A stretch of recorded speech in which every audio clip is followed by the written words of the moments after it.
Hey everyone, it's Lucy here from That Homeschool Life. I'm talking today about That Homeschool Life Planner that is a new product in our store.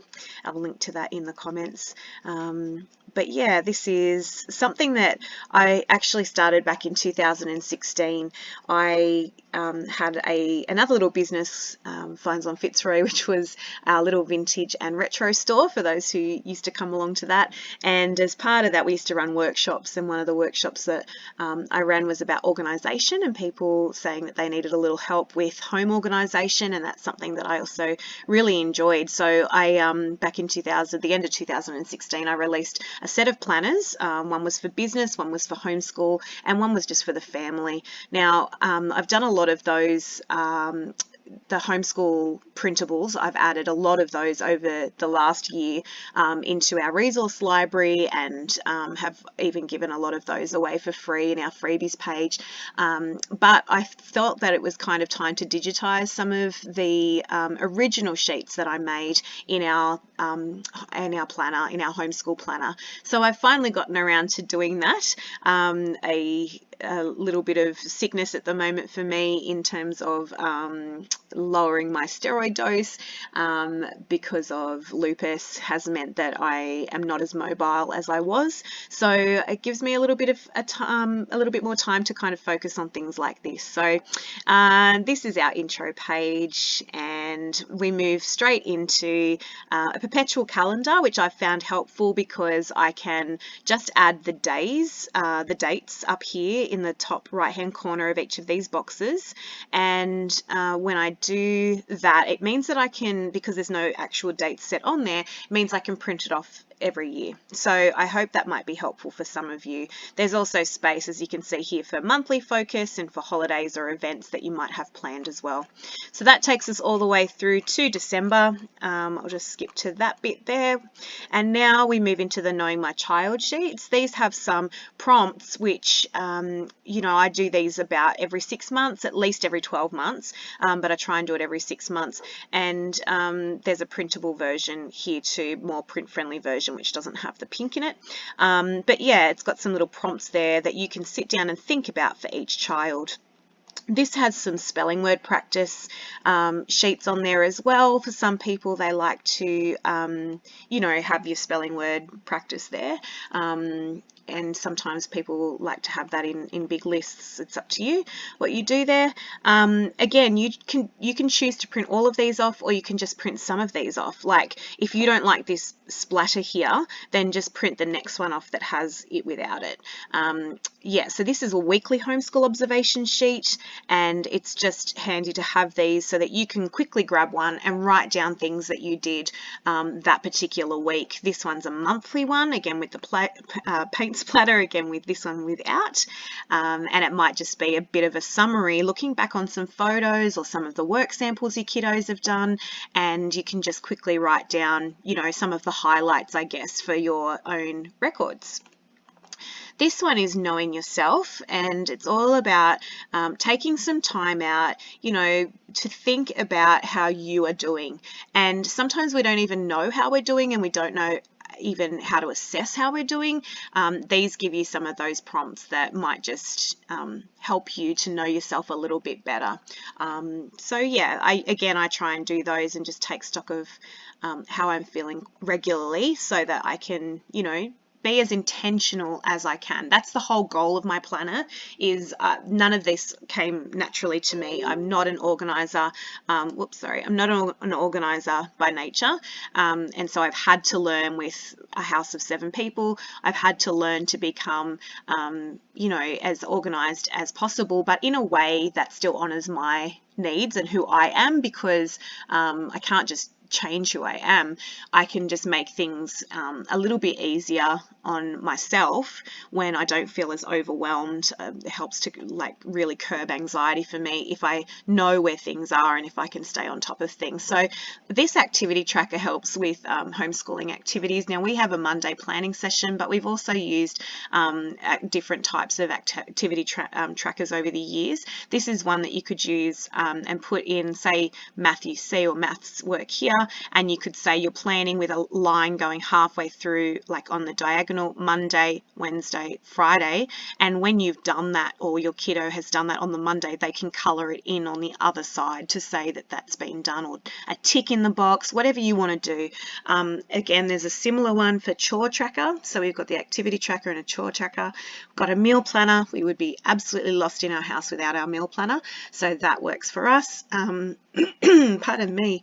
Date night ideas, again, just being intentional. If you're not with a partner, then don't worry about that one and just skip over it, obviously. But for myself and my husband, it's really important that we nurture our relationship, and we're best mates, so we love to do lots of things together, and we plan for those things too sometimes. So individual weekly plan. This one, again, it's hard to see on here, but there are actual boxes here.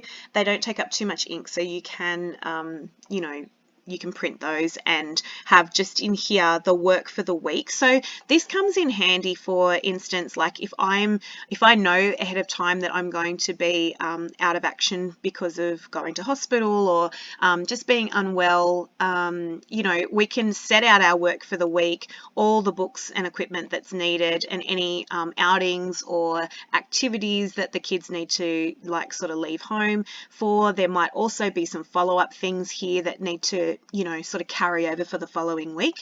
So that's an individual weekly plan. But sometimes when we go to oh my goodness, sorry, I'm just going to have a sip of something. Old frog in the throat this morning. Sometimes when I go to a specialist appointment and the two little ones come with us, we need to have a daily plan organised, and so they bring their work with them for the day, or sometimes they will stay here, say with one of my parents, or with their older siblings, and I set out the work for them that's needed. So again, this just comes in handy, especially for those with, say, chronic illness, or for people who like to prepare things on the fly. It might be more important for you if you're leaving a child behind with a caregiver for the day, and you just want to set something out. Again, this is the same, but just presented in a different way, with more lines basically, instead of the boxes. This one is a sheet that you can print and laminate for your family rhythms. And this is another way of writing that out, your family rhythm, but with Monday morning and afternoon. So we've always sort of had morning activities and afternoon activities, and especially when the kids were younger. It's not so important now, but when they were younger, we did that.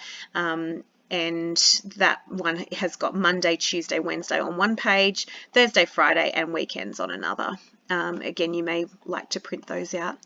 This one is all about learning styles and identifying your child's learning styles, whether they're visual learners or auditory learners, kinesthetic learners. This one is also just some prompts about things to consider, some questions that you might like to ask yourself. And again, it says, knowing this is important so we can intentionally engage with our child or children, supporting them in ways that are meaningful to them. Ignoring these things will often lead our children or child to feel unheard, misunderstood, and disconnected. So I much prefer to honour my kids' needs and speak to them on the level, in the ways, deliver that learning material to them in the ways in which they will best receive it, rather than just going, well, I've ticked the box, I've given them the information. If that's not actually giving them the information in the best way for them, then is it really giving them the information at all? So field trip ideas, consider things like pricing, opening hours, addresses, and discounts. And we sometimes have that sheet printed out in the beginning of the year, so we can plan. The kids this year wanted to go to the Mint in Canberra, and we haven't yet done that because of COVID, so that's still on our list. This is a nature observation sheet that you can print out and take with you on a bushwalk, or to have after you've come back from that. This is even helpful for bird observations if you're getting ready for National Bird Week, which I believe begins on the 18th of October. So we're getting a bit excited about that. We always do the bird count for birds in the backyard. So this one you could do, and there's a little box here. You could fill in those observations, and again, there's a little area down there you could do some sketching. Some read aloud ideas, the books that you would like to read for the year or the term to come. And like I say, you can print these off every term. You could print them off once a year. You could print them off every half a year. It's up to you. This is a books read list, so the books that you actually have read together. Sometimes I get my kids to, especially my older teens, I used to print a books list off for them that they could then, like a blank template like this, and they could fill that in themselves and tell, have a record of the books that they had read themselves and just own it themselves. And that was a work sample that we would include. This resources list is just, resources that maybe you were researching or that you would like to consider for the following year. Listing your family goals is always incredibly important, and what your family would be like what you would like your family to be known for. We want our family to be known as being people of integrity, who care for others, who are kind and compassionate. That sort of thing. You can think about those bigger goals for your family. This is just a practical we have in our family planner, which is takeaway options. We seem to order the same things if we get takeaway because of dietary issues, etc. So we just list the names and numbers of our local kind of takeaway places and write down what we normally order from there. Password tracker, you might want to keep that in a safe place.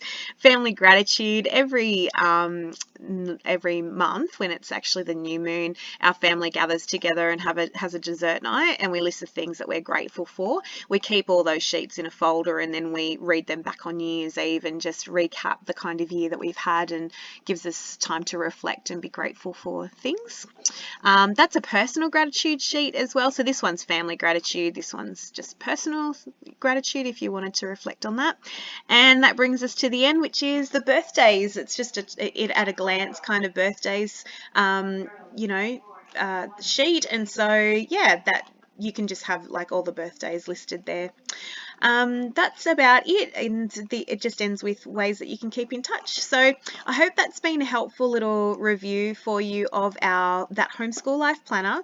I really hope that it's helpful for people in practical ways, that it will assist you in being intentional and mindful and reflective, and that it will be helpful for you to keep some work samples as well. So there's over 50 pages, as you can see up there, and it's in our shop at the moment. It's also free for anyone, ready to download for anyone who is already a member of our That Homeschool Life membership. So let me know if you've got any questions or comments and anything you'd like to see added for future editions, and I'll talk to you again soon. Take care. Bye.